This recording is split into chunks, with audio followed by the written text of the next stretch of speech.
राधा स्वामी जी। आज के सत्संग का विषय है कि मालिक की भक्ति की तरफ किसी का ख्याल क्यों नहीं जाता है। आज के सत्संग में हम स्वामी जी महाराज जी की वाणी ले रहे हैं। वाणी है, देखो सब जग जात बहा, देख देख मैं गति जग की, बार बार यूं वर्ण कहा। यह सत्संग अति महत्वपूर्ण है तथा सुनने योग्य है। इस सत्संग की एक भी लाइन मिस ना करें। अगर आप सच में मालिक की भक्ति करना चाहते हैं और अपने दुख तकलीफ़ों से छुटकारा पाना चाहते हैं तो इन सत्संग के वचनों को अंत तक ज़रूर सुनिएगा। तो जैसे कि वाणी है, देखो सब जग जात वहा। यह स्वामी जी महाराज जी की वाणी है। आप जी सारी दुनिया की तरफ नज़र डालकर दुनिया की हालत बयान करते हैं कि किस तरह हम उस परमात्मा को भूलकर विश्व विकारों, इंद्रियों के भोगों, शराबों, कबाबों आदि में उलझे बैठे हैं। मालिक का किसी को पता ही नहीं, मालिक की भक्ति की तरफ किसी का ख्याल ही नहीं जाता। इन विश्व विकारों, कौमों, मुल्कों, मज़हबों के झगड़ों में हमें कभी फुर्सत ही नहीं मिलती। स्वामी जी महाराज समझाते हैं कि हम दुनिया के जीव समझते हैं कि ए जग मिठा अगला किन डिठा, बाबर व ऐश कोश की आलम दोबारा नेस्त। इन इंद्रियों के भोगों में इतना हम फंस जाते हैं कि और तो और अपनी मृत्यु को भी भुलाकर बैठ जाते हैं। हम रोज़ देख रहे हैं कि हमारे साथी हमारा साथ छोड़ते चले जा रहे हैं। एक एक के साथ होकर खुद शमशान घाट तक हम छोड़कर आते हैं और अपनी आंखों से देख रहे हैं कि ये दुनिया से किस तरह खाली हाथ जा रहे हैं। लेकिन फिर भी मन में हमने कभी सोच और विचार नहीं किया कि वे दुनिया से कौन सी चीज़ साथ लेकर जा रहे हैं और हम दुनिया से कौन सी चीज़ साथ लेकर जा सकेंगे। स्वामी जी महाराज इसीलिए हमें नींद से जगाते हैं। आप जी समझाते हैं कि अच्छी तरह अपनी आँखों के आगे ये दुनिया की चीज़ें रखकर सोचकर देखो कि कौन सी चीज़ मौत के समय तुम्हारी सहायता करती है, तुम्हारी मदद करती है। गुरु नानक साहिब जी फरमाते हैं, तंदे तावत जग वाद्या ना बूझे विचार, जम्मण मरण विसारिया मनमुख मुग्ध गवार। गुरु साहिब जी फरमाते हैं कि हम मनमुख हैं, मुग्ध हैं, गवार हैं कि हम हमेशा पेट के धंधों में ही दिन रात भटकते फिरते हैं। जिस मकसद के लिए परमात्मा ने हमें यहाँ भेजा है उसके बारे में कभी हम सोच और विचार करने की कोशिश ही नहीं करते। हम पराये गधे बने बैठे हैं, लोगों के घरों की आग बुझाने की कोशिश करते हैं। हम अपने आप को भी धोखा दे रहे हैं और दुनिया को भी धोखा देने की कोशिश कर रहे हैं। स्वामी जी महाराज हमारी हालत देखकर तरस करते हैं कि हम दुनिया के जीव बुरी तरह से इस काल में फंसे हुए हैं, काल के जाल में फंसे हुए हैं, जन्म मरण के दुखों में फंसे हुए हैं। काल मतलब वक्त। चारों जुग 84 भोगी, अति दुख पाया नरक रहा। हम इस दुनिया में आज नहीं आए हैं बल्कि कई युगों से यही हैं। 4 युग एक के बाद एक चक्कर काट रहे हैं, सतयुग, त्रेता, द्वापर और कलयुग। ये युग कई बार आ और जा चुके हैं, लेकिन स्वामी जी महाराज समझाते हैं जब से यह दुनिया बनी है तभी से हम इस 84 के जेल खाने में कैद हैं। कभी नरकों में चले जाते हैं तो कभी स्वर्गों में, और इनके बाद फिर हमें इस 84 के जेल खाने में आना पड़ता है। हमारी आत्मा उस परमात्मा का अंश है। हम उस सतनाम समुद्र के कतरे हैं, उस मालिक से बिछुड़कर माया के जाल में फंसे हुए हैं। मन के अधीन होकर जो जो कर्म हम करते हैं, चाहे अच्छे कर्म करते हैं या बुरे, सबका रिजल्ट हमने भुगतने के लिए बार बार 84 के जेल खाने में आना पड़ता है और जहाँ भी जाकर जन्म लेते हैं दुख ही दुख, मुसीबतें ही मुसीबतें सहनी पड़ती हैं। किसी भी जामे में जाकर हम सुख और शांति प्राप्त नहीं कर सकते। जब तक हमारी आत्मा उस परमात्मा की भक्ति करके उससे मिलाप नहीं करती, इसका देह के दुखों से, जन्म मरण की मुसीबतों से कभी किसी हालत में छुटकारा नहीं हो सकता। इसीलिए हर महात्मा हमारे अंदर उस मालिक के मिलने का शौक पैदा करता है, मालिक से मिलने का प्यार, विरह या तड़प पैदा करता है। गुरु नानक साहिब जी कहते हैं, बाबा जग फाथा महाजाल, बंजी हाथ ना खेवटू, जल सागर असराल। गुरु नानक साहिब जी बड़ी सुंदर मिसाल देते हैं कि यह संसार एक बहुत बड़ा समुद्र है। इसके अंदर हमारी मन रूपी किश्ती बहती चली जा रही है।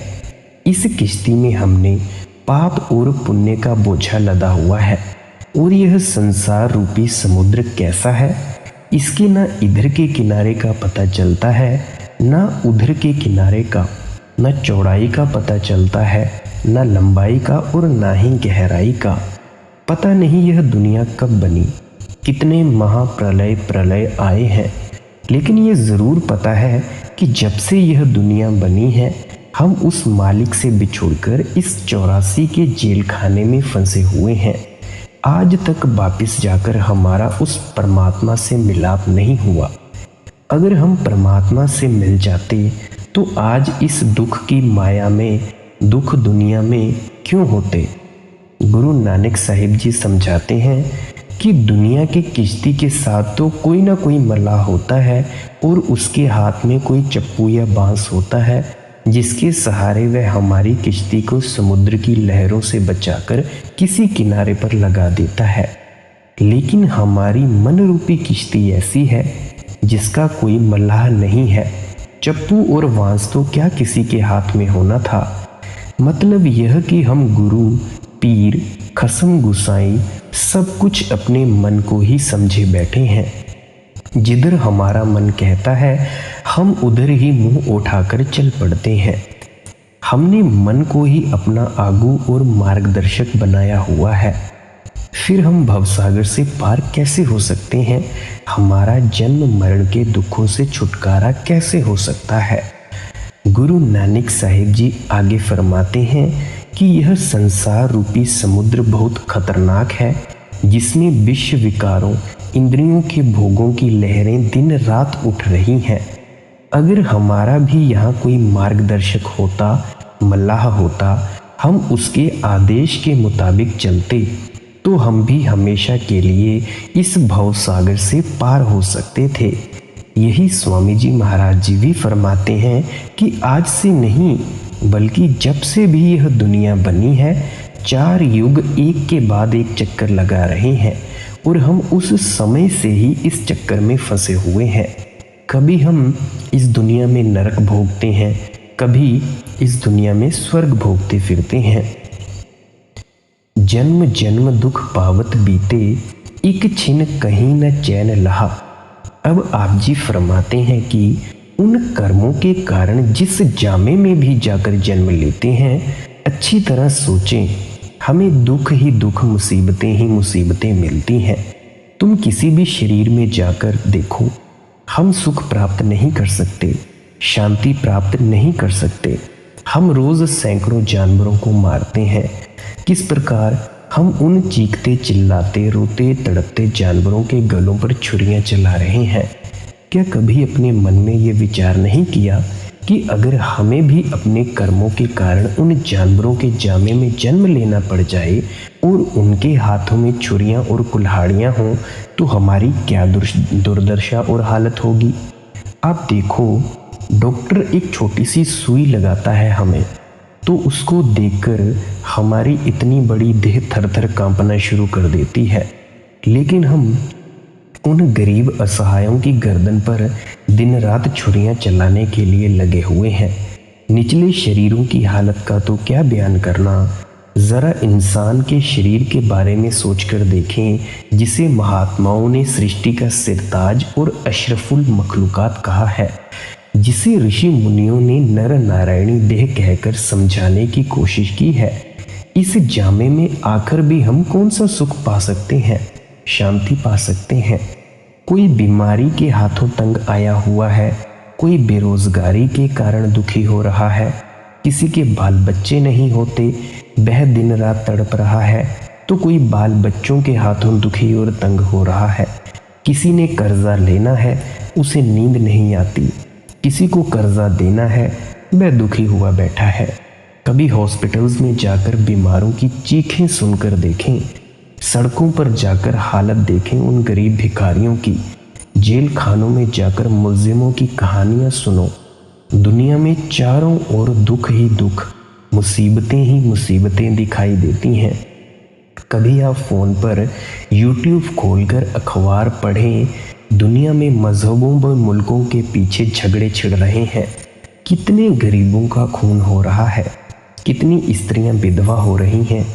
जिस नगरी में यह दुर्दशा और हालत होती है कि हम रोटी कपड़े के लिए दिन रात भटकते और तड़पते फिरते हैं, उस नगरी में हम सुख और शांति किस तरह हासिल कर सकते हैं? अगर हम इंसान के जामे में जाकर भी सुख और शांति प्राप्त नहीं कर सकते, तो और किस जामे में जाकर सुख और शांति प्राप्त कर सकेंगे? गुरु अमरदास जी फरमाते हैं, जिन्हीं घर जाता अपना से सुखिए भाई।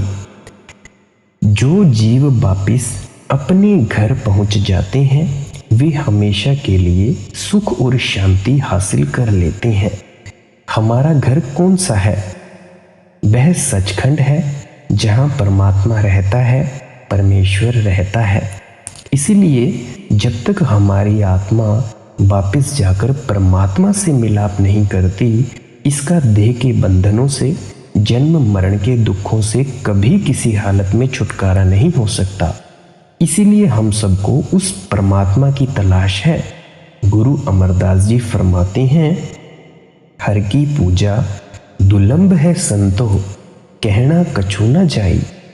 वे समझाते हैं कि परमात्मा की भक्ति की महिमा तो कभी बयान ही नहीं की जा सकती। भक्ति हम हमेशा किसी न किसी की ज़रूर करते हैं। विचार करके देख लें, कोई बाल बच्चों के प्यार में फंसा है, कोई कौमों, मजहबों, मुल्कों की भक्ति में लगा हुआ है, तो कोई धन दौलत की पूजा करता है। आप समझाते हैं कि ये शक्लें, ये पदार्थ हमारी भक्ति और पूजा के काबिल नहीं, क्योंकि इनकी भक्ति और पूजा हमें बार बार इस शरीर के बंधनों की ओर खींच कर ले आती है। आखिर ये कौन सी चीज़ हमारी भक्ति और प्यार के काबिल है? केवल वह परमात्मा है, अकाल पुरुष है, वाहिगुरु परमेश्वर है, जिसके हजारों अनेकों नाम हमने अपने अपने प्यार में रखे हुए हैं और जिससे मिलकर ही हम देह के बंधनों और जन्म मरण के दुखों से छुटकारा प्राप्त कर सकते हैं। इसीलिए स्वामी जी महाराज फरमाते हैं, जब से हम परमात्मा से बिछुड़े हैं, तब से जहाँ भी जाकर जन्म लेना पड़ता है, दुख और मुसीबतें ही उठानी पड़ती हैं। पाप पुण्य बस बिपता भोगी, नहीं सतगुरु का चरण कहा। अब आप जी फरमाते हैं कि हम पुण्य और पाप के कारण ही इस नगरी में आए हैं और इस देह में बैठकर पुण्य और पाप का हिसाब दे रहे हैं, उसका रिजल्ट भुगत रहे हैं। आगे फिर दिन रात उसी तरह पुण्य और पाप करते चले जा रहे हैं। हम यह भूल जाते हैं कि इसी तरह पुण्य और पाप का नतीजा भुगतने के लिए बार बार इस जेल खाने में आना पड़ेगा। गुरु अर्जुन साहिब जी की वाणी है, हरख सोग का नगर यह किया, से उबरे जो सतगुरु सरनिया। जो कुछ भी आप देख रहे हो, यह सारी दुनिया ही सुख और दुख की नगरी है। आपको यहाँ कोई इंसान ऐसा नहीं मिलेगा जिसे दुख ही दुख भुगतने पड़ रहे हों और कभी सुख का सांस ना आया हो, या जिसे सुख ही सुख मिलते हों, कभी दुखों का सामना ना करना पड़ा हो। अगर 10 दिन दुख के बीत जाते हैं तो थोड़े बहुत सुख के सांस भी आ जाते हैं। ये जितने भी हमारे दुख हैं ये हमारे पापों के कारण हैं, जितने भी हमारे सुख हैं ये हमारे पुण्यों के कारण हैं। हमें इस देह में बैठकर उन पुण्यों का हिसाब भी देना है, उन पापों का हिसाब भी देना है। किसी के पुण्य ज़्यादा है वह हमें ज़्यादा सुखी दिखाई देता है, कम दुखी दिखाई देता है। किसी के पाप का बोझ अधिक है, पुण्य कम है, वह हमें ज़्यादा दुखी और कम सुखी नज़र आता है। लेकिन दुख और सुख तो जब तक देह में बैठे हैं हम सबको भुगतने ही पड़ते हैं। अगर हमारे सिर्फ पुण्य होते हम स्वर्गों में बैठे होते, अगर हमारे सिर्फ पाप होते तो हम नरकों में तपते होते।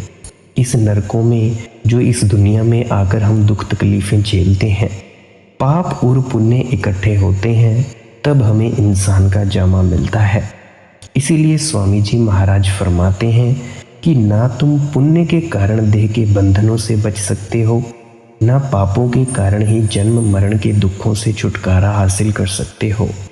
हमें पुण्य और पाप दोनों से ही ऊपर उठना पड़ेगा, क्योंकि अच्छे और बुरे कर्मों के कारण ही हमें बार बार जन्म लेना पड़ता है। अगर नेक कर्म करते हैं तो राजा महाराजा बनकर आ जाते हैं और लोहे की जंजीरें उतर जाती हैं, सोने की बेड़ियां चढ़ जाती हैं। ज़्यादा से ज़्यादा हम इस दुनिया में आकर स्वर्ग जैसा रस भोगते हैं। ये भी निश्चित समय और अवधि के लिए हैं, उसके बाद फिर हमें इस संसार में आना पड़ता है। अगर पाप करते हैं फिर तो हमें इस दुनिया में दुख और तकलीफ़ें झेलनी ही पड़ती हैं। इसीलिए महात्मा समझाते हैं कि क्या राजा क्या प्रजा, क्या अमीर क्या गरीब, क्या स्त्री क्या पुरुष, दुनिया के सभी जीव यहाँ आकर अपने कर्मों का हिसाब दे रहे हैं। इसीलिए जब तक हमारे अच्छे और बुरे कर्मों का सिलसिला ही खत्म नहीं हो जाता तब तक हमारी आत्मा कभी निर्मल और पवित्र नहीं हो सकती, वापस जाकर परमात्मा के साथ मिलाप करने के काबिल नहीं बन सकती। लेकिन गुरु साहिब जी कहते हैं से उबरे जो सतगुरु शरणियाँ कि भाइयों, दुनिया ज़रूर सुखों और दुखों की बनी हुई है, लेकिन वे इंसान जो सतगुरु की शरण प्राप्त करके उनके कहने के मुताबिक मालिक की भक्ति करते हैं, नाम की कमाई करते हैं, वे हमेशा के लिए इस भवसागर से पार हो जाते हैं। उनका जन्म मरण के दुखों से हमेशा के लिए छुटकारा हो जाता है। यही स्वामी जी महाराज फरमाते हैं कि हम दिन रात पापों की विपदा भोग रहे हैं, गुरुमुखों की संगति नहीं करते, उनके समझाने के मुताबिक परमात्मा की भक्ति नहीं करते। गुरु अमरदास जी समझाते हैं सतगुरु ना सेवह मूर्ख अंध गवारा, फिर ओए कित्थों पाइन मोख द्वारा। आप जी फरमाते हैं कि जिन गुरुमुखों मालिक के भक्तों और प्यारों की संगति करके हमें परमात्मा की भक्ति करनी है, देह के बंधनों से आज़ाद होना है, उनकी तो हम संगति ही नहीं करते, फिर हम मुक्ति कैसे प्राप्त कर सकते हैं? मुक्ति के द्वार पर किस प्रकार पहुंच सकते हैं? इसीलिए आप उपदेश देते हैं कि अगर हमें इस पुण्य और पाप की नगरी से छुटकारा प्राप्त करना है, पुण्य और पाप से ऊपर उठना है, तो हमें गुरुमुखों के समझाने के मुताबिक परमात्मा की भक्ति करनी पड़ेगी, नाम की कमाई करनी पड़ेगी। अब यह देह मिली कृपा से, करो भक्ति जो कर्मदाह। आप जी फरमाते हैं कि यह 84 लाख योनियां हैं इस संसार में, इसमें से निकलने का परमात्मा ने सिर्फ एक दरवाज़ा रखा है। वह दरवाज़ा कौन सा है? वह इंसान का जामा है। 84 लाख योनियां भुगतने के बाद परमात्मा यह अवसर केवल इसीलिए देता है कि हम इस मौके का फ़ायदा उठाकर परमात्मा की भक्ति करके देह के बंधनों से हमेशा के लिए छुटकारा प्राप्त कर लें। इसीलिए स्वामी जी महाराज कहते हैं कि मालिक की यह अति दया मेहर और बख्शिश है कि हमें इंसान का जामा मिला है। फिर पता नहीं इंसान का जामा मिले मिले ना मिले, या किसी ऐसी जगह जाकर जन्म हो जाए जहां भूले भटके भी हमारा ख्याल मालिक की भक्ति की ओर ना जा सके। अगर इस देह में आने का कोई लाभ है तो वह केवल परमात्मा की भक्ति और उसका प्यार है। मैं हमेशा बताता हूँ कि बाल बच्चे तो हमें हर जन्म में मिलते आए हैं, खाना पीना ऐशो इशरत भी हमेशा करते आए हैं। अगर कोई अनोखी चीज़ है जो पहले हासिल नहीं कर सके तो वह केवल परमात्मा की भक्ति है, परमात्मा का प्यार है, परमात्मा की प्राप्ति है। इसीलिए स्वामी जी महाराज हमें याद दिलाते हैं कि यह मालिक की अति दया मेहर और बख्शिश समझो कि उसने हमें इंसान का जामा बख्शा है। हमें इस देह में बैठकर मालिक की बख्शिश से फायदा किस तरह उठाना है। फरमाते हैं, करो भक्ति जो कर्म दहा, कि हमें वह भक्ति करनी है जिसके द्वारा हमारे कर्मों का सिलसिला ही खत्म हो जाए।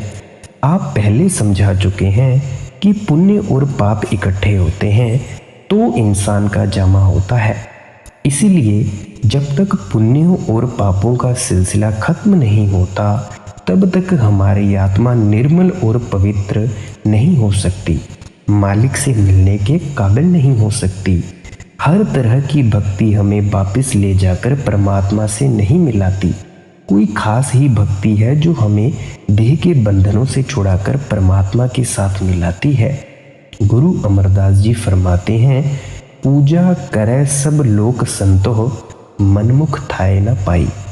भक्ति तो हम सब दुनिया के जीव अपनी अपनी अक्ल के अनुसार करते हैं, क्योंकि आत्मा का झुकाव अपने असल की ओर थोड़ा बहुत ज़रूर होता है। उसके अधीन होकर हम दुनिया के जीव परमात्मा को ढूंढने की कोशिश करते हैं, लेकिन हम आम तौर पर मन के पीछे लगकर परमात्मा की भक्ति करते हैं। गुरु साहिब जी कहते हैं, मनमुख थाए न पाई। मन हमें बाहिरमुखी कर देता है, कर्म कांड में फंसा देता है। इसीलिए यह जो मन के पीछे लगकर हम परमात्मा की भक्ति करते हैं, यह कभी हमें वापिस अपने असली घर तक नहीं पहुंचा सकती।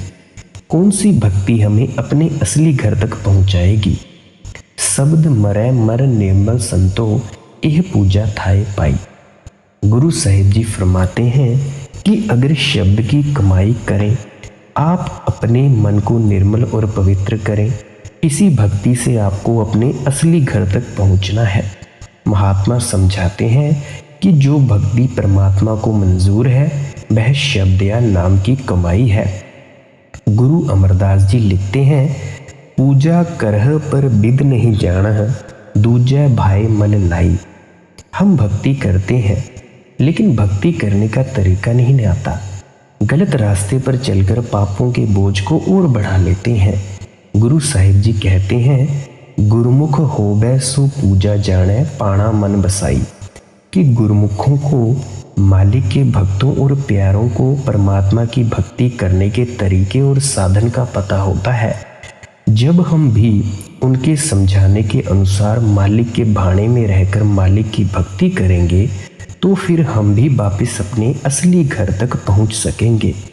गुरु अर्जुन साहिब जी फरमाते हैं, अनेक कर्म किए बहु तेरे, जो कीजै सो बंधन पेरै। मन बुद्धि के द्वारा जो मालिक से मिलने का तरीका सोचते हैं, रास्ता अपनाते हैं, वे हमें और अधिक बंधनों में फंसा देते हैं, बल्कि लोहे की जंजीरें उतारकर सोने की जंजीरों में जकड़ देते हैं। गुरु अर्जुन साहिब जी बड़ा सुंदर उदाहरण देते हैं, करूता बीज बीजै नहीं, जम्मै सब लाहा मूल गवाईदा। अगर आप सारी उम्र ज़मीन में बेमौसम का बीज ही बोते जाएंगे तो आपका बीज का फिजूल जाएगा, मेहनत भी फिजूल चली जाएगी और हाथ पल्ले कुछ नहीं पड़ेगा। किसान भाइयों को पता है कि जब भी ज़मीन में गेहूँ बोया जाता है वह अक्टूबर नवंबर के महीने में बोया जाता है। अगर कोई गर्मी के मौसम में गेहूँ बोएगा, चाहे कितनी ही अच्छी से अच्छा बीज क्यों ना हो, बोए, खाद डाले, कितना ही पानी दे, वह फसल कभी पककर उसके घर नहीं आ सकती। जो मौसम का बीज है उसका फल हम वापस घर ला सकते हैं। कलयुग मह कीर्तन प्रधाना, गुरुमुख जपिए लाए ध्याना। गुरु साहिब जी फरमाते हैं कि अगर कलयुग का कोई धर्म है या कर्म है, कलयुग में आकर अगर आप मुक्ति प्राप्त करना चाहते हैं, कीर्तन प्रधाना, वह उस कीर्तन से कर सकते हैं। अब ये सवाल पैदा होता है, वह कीर्तन कौन सा है? गुरुमुख जपिए लाए ध्याना। जैसे कि गुरुमुख लोग ध्यान के साथ अपने अंदर सुनने में लगे हुए हैं। आपका इशारा शब्द की ओर है, नाम की ओर है। इसी को आपने कई बार कीर्तन कहा है, शब्द कहा है।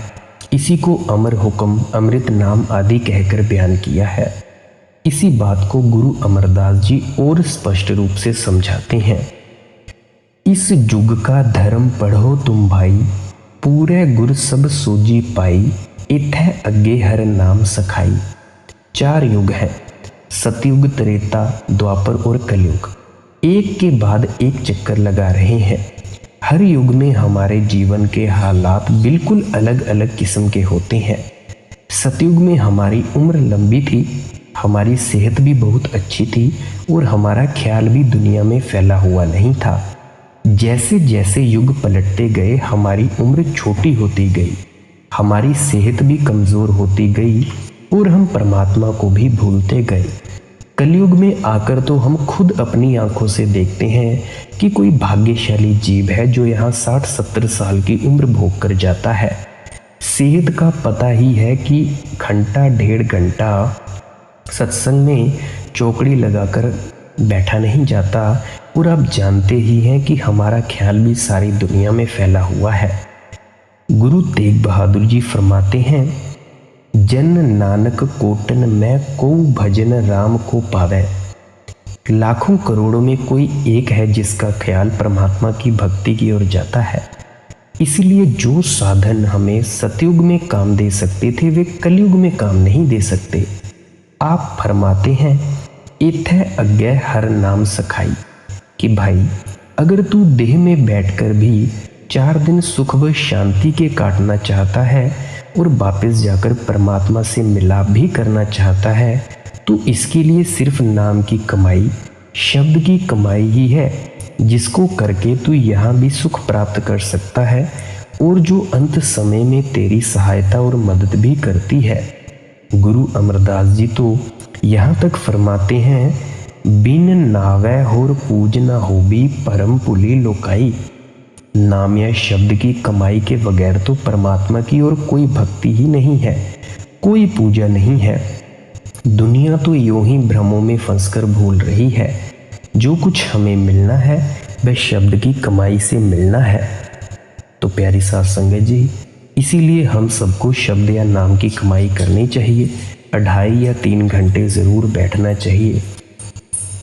अंत में आपके अंदर बैठे परमात्मा को प्रणाम करता हूँ। राधा स्वामी जी।